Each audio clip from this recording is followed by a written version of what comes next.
So I'm just going to have you introduce yourself and your role in the department. Okay, great. My name is Sarah Camp. I'm the director of the Neighborhood Services Department.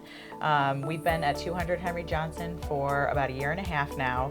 At that time, Mayor Sheehan created this building to be a one-stop shop under the Neighborhood and Community Services umbrella so that we can house all the departments within the city that provide service. So we are Neighborhood Services, Buildings and Regulatory Compliance, Planning, and Albany Community Development Agency all live in this building. And we do have a customer service counter that does a lot of business with residents throughout the city, mostly providing codes-related permitting and things like that. And we also have a group of folks who are out within the communities as liaisons for the Neighborhood Services Department to connect with residents on any sort of issues they may be having.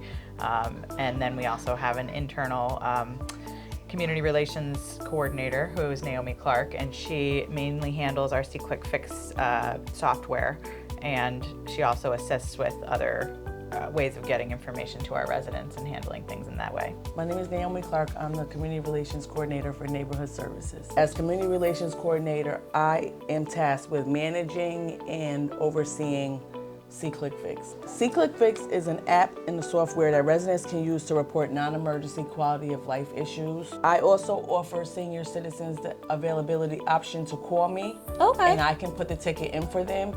Senior citizens can give me a call at 518-949-3384, and I will put those tickets in for them. That's awesome. Okay, cool. We have this department and dedicated employees to managing the software. We're much more capable of staying on top of it. The nice parts about it are that we can, for example, add due dates that make sense with the timeline of whatever the issue may be. So if somebody's reporting a street light that's out, we know if we have to order a part for that, it may take weeks and over months. So we can, on the back end of our software, maintain people's, expectations in that way, so that they're not thinking you're going to come out the next day and fix it. Just so you know, we had to order a part. We should expect up to this many weeks for that to arrive. So it's just, a little bit more transparent in that way. And what types of things should residents report on SeeClickFix? Good examples of things that residents can report is sidewalks, if the sidewalk is lifting, tree issues, graffiti, property maintenance, if the grass is overgrown, or if a resident has their trash outside of normal business times, if they put it out before 4:30, those are type of things that can go into SeeClickFix. And what types of things should not be reported on SeeClickFix? SeeClickFix should not be used in the place of calling 911. If you witness a crime, if there's a medical emergency, we definitely still encourage residents to call 911 or the non-emergency number. Down wires should not go in SeeClickFix. That's a national grid issue. SeeClickFix is not monitored 24 hours a day, 7 days a week. So for those type of things, we still encourage people to call the police. So what happens on the internal side of SeeClickFix?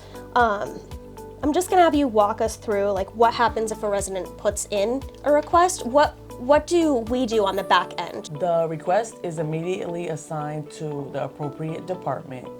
So let's say, for an example, the sidewalk. You report a sidewalk on your street. That request will go into the SeeClickFix, and DGS will get that request.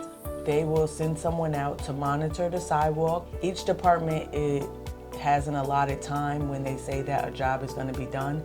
And so they will go in and acknowledge that request and say, thank you for putting this request in to us, work on the issue, and then go back in on the back end and close the request out once it's done. Okay, perfect. And what can residents expect after submitting a SeeClickFix? After they submit the request, they can expect an acknowledgement once that department acknowledges the request, and then they can expect to receive a closeout message once that issue is resolved. And I just want to let everybody know, if you see any playground equipment that may need fixing, you can also use SeeClickFix, and it'll get assigned to recreation, and we will follow all these steps and do our best to solve the problem as fast as we can.